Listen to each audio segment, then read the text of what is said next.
J'ai oublié quelque chose pour commencer la prédication.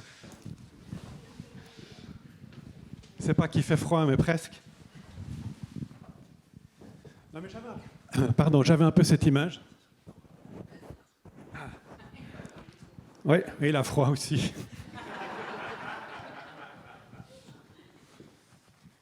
Ces jours, il pleut.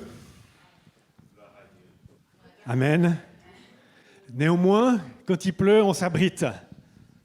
Et on met souvent ce genre de choses, capuchon bien serré. Et j'ai l'impression que quand je me promène dans la ville comme ça, je suis protégé, plus ou moins. En tout cas, j'essaye de ne pas rester trop longtemps sous l'eau, sinon ça a quand même ses limites. Mais ce matin, ce que j'avais envie de vous rendre attentif, c'est est-ce que vous avez enlevé votre veste en vous asseyant? Parce qu'on parle souvent de l'eau de l'esprit ou de la pluie de l'esprit. Et parfois, j'ai l'impression qu'on aime parler de la pluie de l'esprit, mais on garde quand même notre habit Gore-Tex, les pantalons, les chaussures, le capuchon. Et puis, c'est beau cette pluie qui tombe, mais qu'elle ne me touche pas, voyons. Peut-être que vous avez enlevé le Gore-Tex pour la louange, mais que vous l'avez remis pour la prédication. Peut-être que vous l'avez enlevé pour venir au culte, mais vous allez le mettre toute la semaine et que la pluie de Dieu aura de la peine à inonder votre cœur. Et je crois que nous avons tous un danger parce qu'on risque de le mettre à certains moments, parce qu'il y a certains endroits où on n'a pas trop envie que ça soit mouillé ou que ça devienne un peu une terre dans laquelle Dieu va pouvoir semer sa parole. Et enlevez votre habit.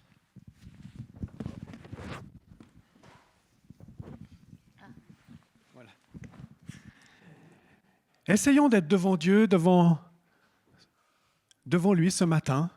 Il est là, présent, en tant que Père, en tant que Fils, en tant que Saint-Esprit. Écoutons sa parole. Demain, après-demain, lorsque vous êtes dans la rue, lorsque vous êtes dans la nature, lorsque vous croisez quelqu'un, lorsque une personne vous dit quelque chose, décelez ce qui est de la pluie de Dieu et laissez-la irriguer votre intérieur, votre esprit, votre intelligence, votre esprit, afin qu'elle parle et qu'elle vous conduise.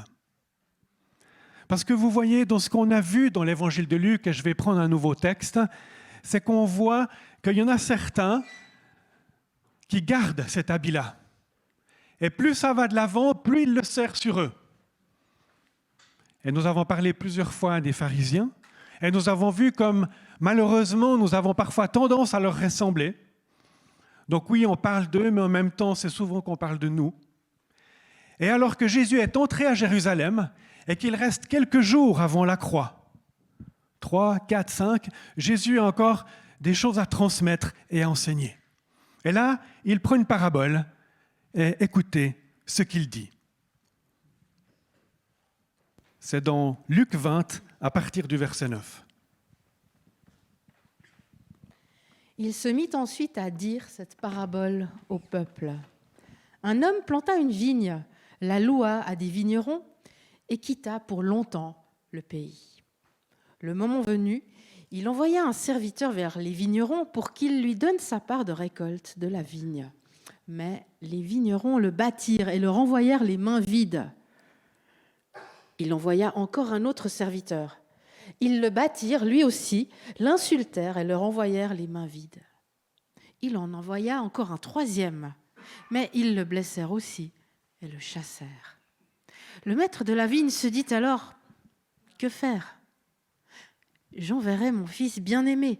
Peut-être en le voyant auront-ils du respect pour lui. » Mais quand les vignerons le virent, ils raisonnèrent entre eux et dirent, « Ah, voilà l'héritier. Tuons-le afin que l'héritage soit à nous. » Ils le jetèrent hors de la vigne et le tuèrent. Maintenant, que leur fera donc le maître de la vigne ? Il viendra, fera mourir ses vignerons et donnera la vigne à d'autres. En entendant cela, ils dirent, « Ah, mais certainement pas. » Mais Jésus rejeta les regards sur eux et dit, « Que signifie donc ce qui est écrit ? La pierre qu'ont rejetée ceux qui construisaient est devenue la pierre angulaire. toute personne qui tombera sur cette pierre s'y brisera, et celui sur qui elle tombera sera écrasé. » Les chefs des prêtres et les spécialistes de la loi cherchèrent à l'arrêter au moment même, mais ils redoutaient les réactions du peuple. Ils avaient compris que c'était pour eux que Jésus avait dit cette parabole.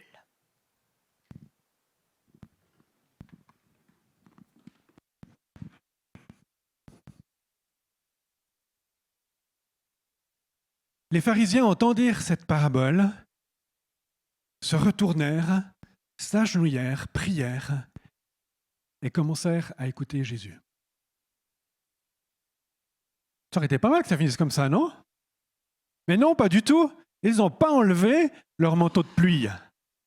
Pas du tout. Ils l'ont au contraire resserré et c'est marqué, ils cherchèrent à l'accuser et même à l'arrêter. Et ce qui les a retenus, c'est qu'ils avaient peur des gens. Mais ils étaient déterminés. Et finalement, leur stratagème, 3 jours après ou 4 jours après, a réussi. Et ils ont arrêté Jésus et ils l'ont livré aux Romains pour qu'il soit crucifié. On peut se dire, mais est-ce que c'était déjà pas peine perdue que Jésus s'adresse encore à ces gens qui devaient le regarder comme avec des yeux, vous voyez, un peu haineux? Mais Jésus leur parle encore, parce que la grâce, elle est là jusqu'au bout, on va dire. Ils avaient encore le choix de changer d'avis. Mais malheureusement, l'effet de groupe et ce qu'ils avaient décidé déjà auparavant, au lieu de, diminuer, a pris encore une résolution plus grande. Et ils ont décidé, non, on va l'arrêter. La grâce de Dieu, elle est là jusqu'au dernier moment. Il n'y a pas un moment trop tard où on ne peut plus bénéficier de la grâce de Dieu. Tant que nous avons la vie, Dieu est là, son pardon est à disposition et sa grâce peut nous permettre de poursuivre la route. Et peut-être même si on a gardé quelque chose depuis longtemps et qu'on n'a pas réussi comme à le lâcher, ce n'est pas trop tard. Aujourd'hui encore, il y a la grâce. Et si les pharisiens s'étaient comportés différemment, je ne sais pas ce qui se serait passé, mais il y aurait des choses différentes qui se seraient passées. Et puis on sait qu'il y a des pharisiens qui ont entendu. Pas beaucoup, mais on sait que Nicodème, que Joseph d'Arimathée, en tout cas pour en nommer 2, ont entendu ce que Jésus disait, bien qu'ils étaient dans cette appellation de pharisiens.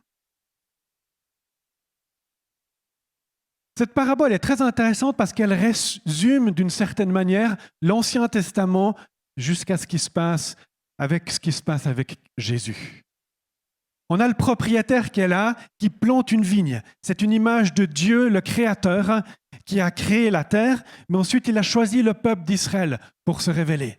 Et cette vigne, c'est le peuple d'Israël. Et plein de textes en parlent dans l'Ancien Testament. Et ensuite, les vignerons, ceux qui gèrent la vigne, sont les responsables du peuple. Et donc, ils sont appelés à gérer, cultiver la vigne, la tailler, la préparer, récolter le raisin. Et cette récolte, le fruit de la vigne, eh bien, est la gloire qui est donnée à Dieu par le peuple d'Israël qui suit son Dieu. Et lorsque les dirigeants du peuple conduisent le peuple à aimer Dieu, à l'adorer selon les prescriptions qui avaient été données par Moïse notamment, eh bien, ça honore Dieu. Et il y a du fruit, ce fruit, c'est l'adoration vers Dieu. Et donc, le propriétaire envoie tous les ans quelqu'un pour prendre sa part de raisin, du fruit. Et c'est très compréhensible. Aujourd'hui, il y a plein de situations comme ça. Vous louez un local pour votre entreprise, eh bien, chaque mois ou chaque année, vous payez un loyer par rapport à ce que vous avez reçu. Le fruit de votre travail vous permet, on va dire, d'honorer la personne à qui vous avez loué ce local. Si vous ne louez pas ce local, que se passe? Si vous ne payez pas la location, que se passe-t-il? Vous allez recevoir un rappel, un deuxième, peut-être un coup de téléphone un peu pressant. Puis si vous refusez toujours, eh bien, vous allez probablement recevoir soit un commandement de payer ou une sommation. Et si une médiation ne suffit pas, vous allez être expulsé et votre local sera donné à quelqu'un d'autre. C'est un peu ce qui se passe ici. les responsables du peuple reçoivent, si on veut bien, les gens qui viennent prendre la récolte. Dieu envoie des prophètes pour avertir le peuple et l'encourager à suivre Dieu. Parce qu'il y avait eu quelques errements ou parfois de graves erreurs et il s'était tourné vers d'autres dieux.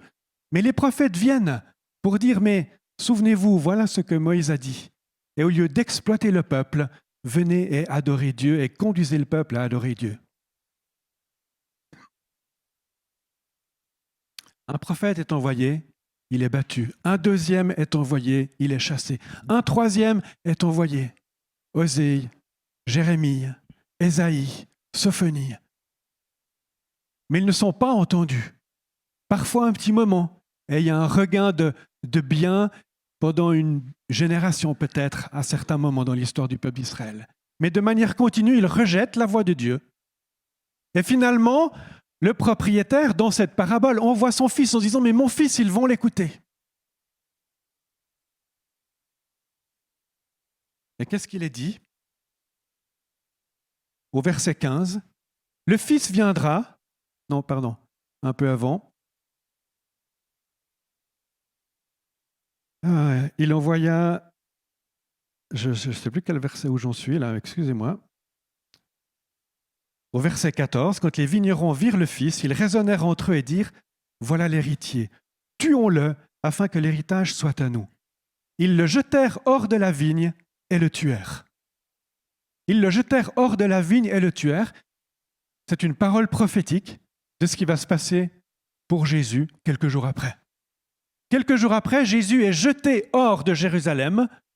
Il est cloué sur une croix en dehors des murailles de Jérusalem, sur le mont Golgotha, et il est tué, crucifié. Donc Jésus a envoyé son Fils pour transmettre la révélation de son amour.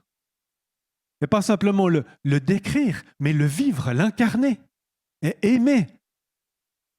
Mais cet amour n'est pas reçu. Et par rapport aux chefs du peuple, les chefs religieux, ils refusent et ils rejettent Jésus et le tuent. Et que se passe-t-il?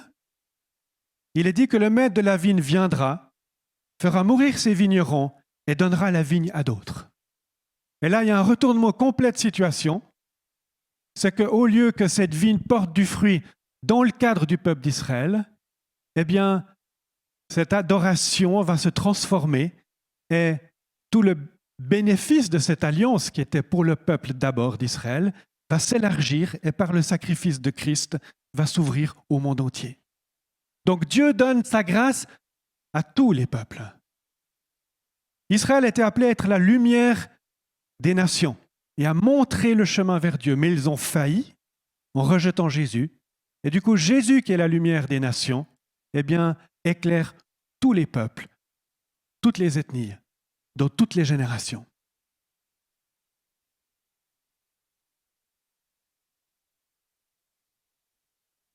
Les pharisiens ont bien compris qu'il s'adressait à eux, et ils en sont d'autant plus fâchés. Et Jésus appuie un petit peu en disant, et en reprenant un texte que les pharisiens connaissent, du psaume 118, « La pierre qu'ont rejetée ceux qui construisaient est devenue la pierre angulaire. »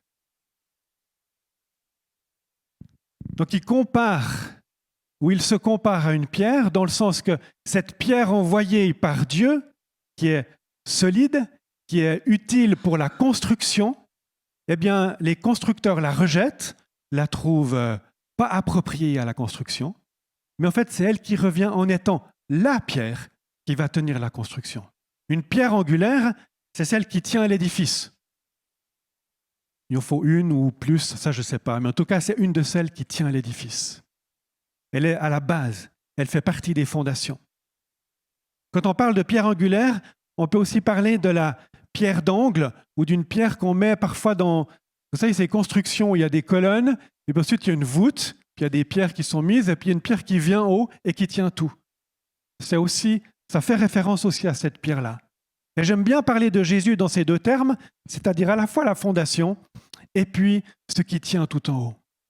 Jésus tient tout. Et il est la pierre qui a été rejetée parce qu'il a été tué, mis à mort. Mais par la résurrection, il devient la pierre d'angle, celle qui est la fondation. Il est la fondation de la nouvelle alliance qui inclut les Juifs et les non-Juifs, tous ceux qui vont croire en Jésus-Christ. Et le Nouveau Testament est très clair par rapport à cela. Il y a plusieurs textes qui font référence à Christ, qui est cette pierre angulaire. Christ est venu à cause du péché de l'être humain. Il a été tué. Le mal, en fait, s'est manifesté au travers notamment des pharisiens et d'autres, et ils l'ont mis à mort. Mais comme Jésus était sans péché, eh bien, au travers, la mort physique n'a pas eu le pouvoir sur lui de le maintenir dans la terre. Il est ressuscité après 3 jours par la puissance de Dieu. Et ainsi, nous avons tous la vie au travers de lui. Parce que nous qui sommes pécheurs, nous n'avons pas cette même nature que Christ, nous ne sommes pas sans péché. Christ était homme et Dieu, il était sans péché. Nous qui sommes seulement hommes ou êtres humains, ah oui, ça c'est... Merci beaucoup. Nous qui sommes êtres humains, pécheurs, nous pouvons comme nous associer à Christ et nous mettre avec Christ et ainsi échapper à la mort éternelle, à la mort liée au péché. Nous n'allons pas échapper à la mort de notre corps physique, à moins que Jésus revienne avant, mais nous échappons à la mort éternelle qui est séparation de Dieu. Et en nous associant à Christ, eh bien, nous passons au travers de la mort et nous ressuscitons avec Christ. Et nous faisons ainsi partie de cette nouvelle construction, de cet édifice qui est cette pierre angulaire, qui est avec cette pierre angulaire. Et j'aime beaucoup ce texte qui parle d'un retournement, d'une rédemption, d'une résurrection, d'une transformation. Parce que Christ a cette capacité de transformer ce qui était le plus mal en bien. Ces hommes en voulaient à mort à Jésus, c'est le cas de dire. 3 jours après, il le crucifie, mais 3 jours après la crucifixion, Jésus vient à la vie. Et c'est la proclamation. Et nous allons cette semaine vivre ce temps de Pâques. Nous allons nous arrêter vendredi sur la mort de Christ et dimanche sur la résurrection. Célébrons ensemble cette vie et souvenons-nous que Jésus a tout transformé, tout le mal en bien. Jésus a eu la victoire totale sur le mal pour avoir une victoire totale qui est celle du bien, du nouveau royaume, d'être dans la présence de Dieu.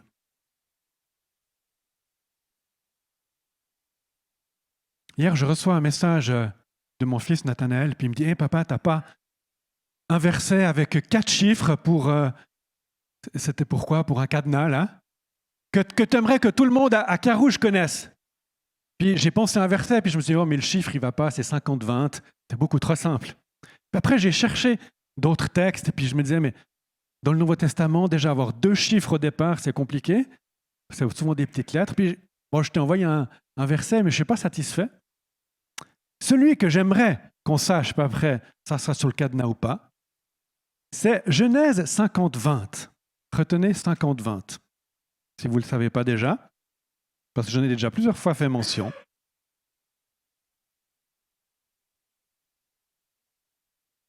Vous aviez projeté de me faire du mal, dit Joseph. Dieu l'a changé en bien pour accomplir ce qui arrive aujourd'hui et pour sauver la vie à un peuple nombreux.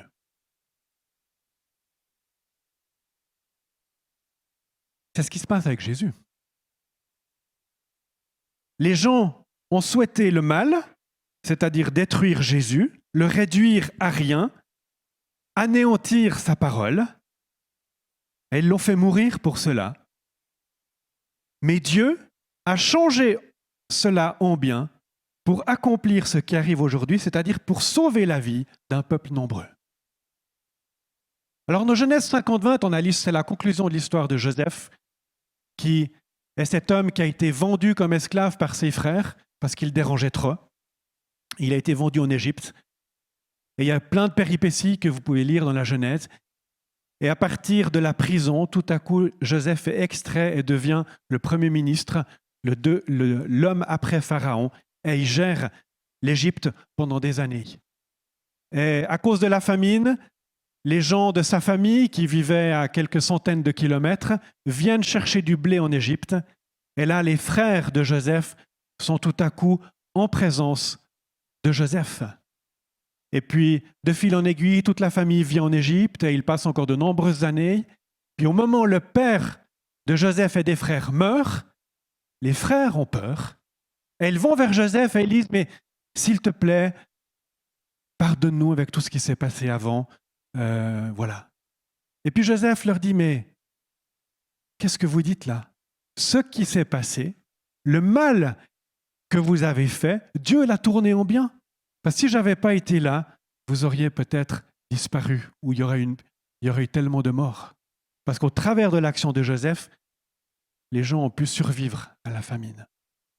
Et donc, Joseph est en mesure de voir que Dieu, dans sa souveraineté, alors que même lui a beaucoup souffert, et pour arriver à dire cette parole, ça a pris du temps, il ne l'a pas dit tout de suite, enfin dans son histoire. Mais quand les frères sont venus, son cœur était prêt.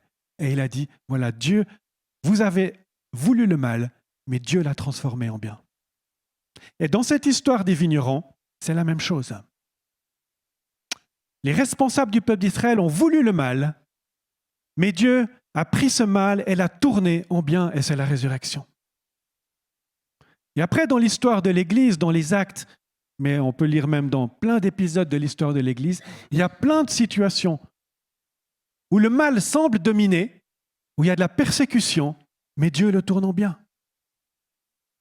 Rien que dans le Nouveau Testament, on voit par exemple que plusieurs fois, Paul a été arrêté et mis en prison. Et je pense qu'il a souffert en prison, et ce n'était pas facile, il le dit par moments. Mais en même temps, en prison, il a eu le temps d'écrire, il a eu le temps, disons, de méditer, d'écouter Dieu et d'écrire des lettres à différentes églises, des lettres que nous avons aujourd'hui, des lettres qui font partie de la Bible. Le mal qui était intenté pour mettre Paul en prison, pour le garder au cachot, qu'il ne puisse rien dire et pas diffuser l'évangile, ça a été transformé et du cachot, l'évangile est répandu dans le monde entier au travers de ces lettres. Dieu aime retourner les situations. Non seulement il aime, il a cette capacité par Christ qui est mort. Nous avons chanté avant que le ciel vienne. Et Elina nous a invités à donner à Dieu différentes situations. Et je crois que c'est vraiment dans cet ordre-là que le ciel vienne et touche la terre, touche notre cœur, qui est irrigué par la présence de Dieu, qui n'est pas fermé avec un parapluie ou avec un kawé, mais qui est ouvert à cette pluie qui vient irriguer, qui vient peut-être recreuser des sillons qui étaient durs, qui étaient même craquelés. Et Dieu a envie de transformer le mal en bien. Ah, peut-être ce n'est pas agréable, mais j'ai envie de vous demander de repenser à la situation ou les situations que vous avez données à Dieu tout à l'heure. Et peut-être même que c'est des situations liées à l'Église ou du mal que vous avez vécu dans le cadre de la communauté ou des communautés dans lesquelles vous avez été. Puis vous dites, mais ce n'est pas possible. Comment ça peut se faire ici? Et qu'il y a quelque chose que Dieu veut toucher dans votre cœur et veut transformer. Surtout, il peut transformer. Dans ma vie, j'ai eu quelques histoires assez difficiles avec l'Église. Mais je vois que plusieurs fois, Dieu a pu comme transformer cela. Et ça m'a donné plus de liberté dans qui je suis. Ça n'a pas été simple, ça ne s'est pas fait d'un jour à l'autre. Il a fallu du temps, il a fallu creuser quelques sillons, laisser l'esprit toucher, restaurer, reconstruire, transformer. Puis on est en transformation permanente, mais il y a des choses où Dieu agit et il transforme le mal en bien. J'ai plus de liberté aujourd'hui dans qui je suis, dans l'appel que Dieu m'a donné, qu'il y a de nombreuses années. Et c'est aussi parce que Dieu a pu transformer des choses qui étaient intenté en mal ou que j'ai mal vécu, mais que Dieu a pu prendre et comme, voilà, transformé par la croix. Et ça a été une source, et c'est une source de bénédiction pour moi aujourd'hui. Quel est ce qui fait mal? Qu'est-ce qui fait mal aujourd'hui dans ton cœur? Quelle situation tu peux donner à Dieu?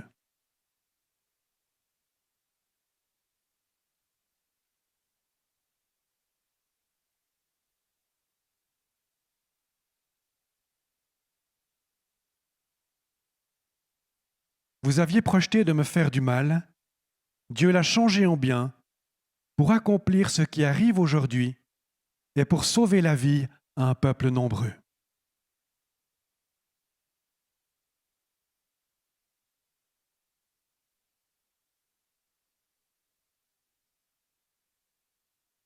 La pierre qu'ont rejetée ceux qui construisaient est devenue la pierre angulaire.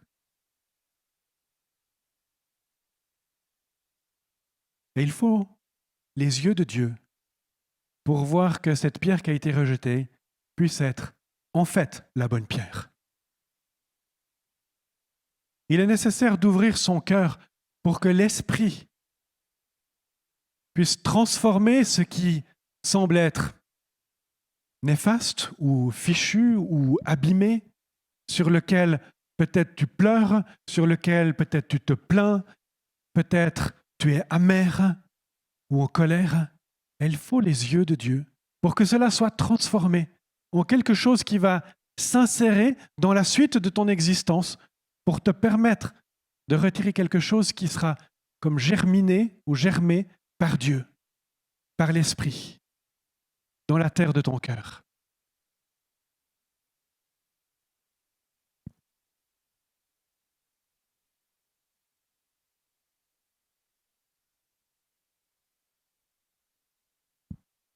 « 50-20 ». Peut-être que je vais le dire de temps en temps.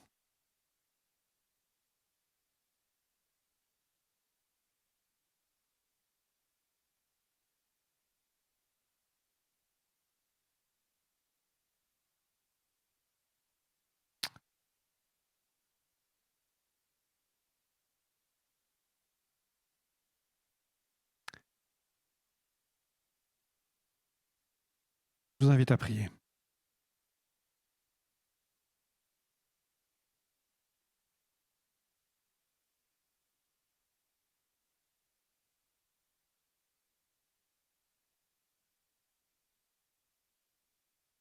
Seigneur, tu as les clés de la vie. Tu es grand et majestueux. Et tu as cette capacité incroyable qui nous dépasse de venir à nos côtés, de prendre ce qui est abîmé, de porter le mal que nous te laissons et de transformer cela en quelque chose qui est de l'ordre du royaume, qui est bien, qui est beau et qui va faire quelque chose de différent dans la suite de l'existence.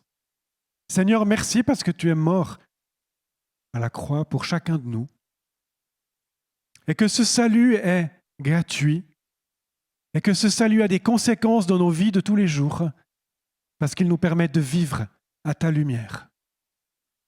Seigneur, je prie pour mes frères et sœurs et pour moi-même afin que nous soyons suffisamment ouverts pour continuer avec toi.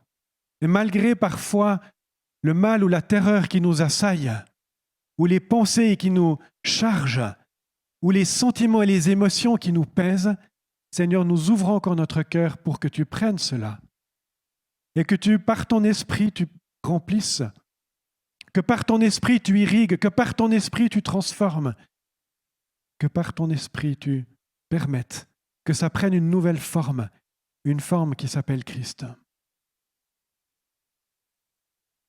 Merci pour la profondeur avec laquelle tu travailles dans chacun d'entre nous.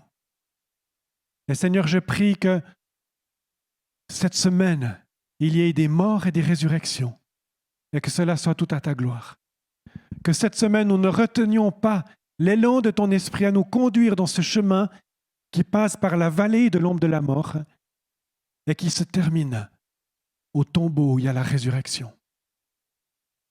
Seigneur, tu es Dieu, nous invoquons ta présence, nous invoquons ta grâce. Amen.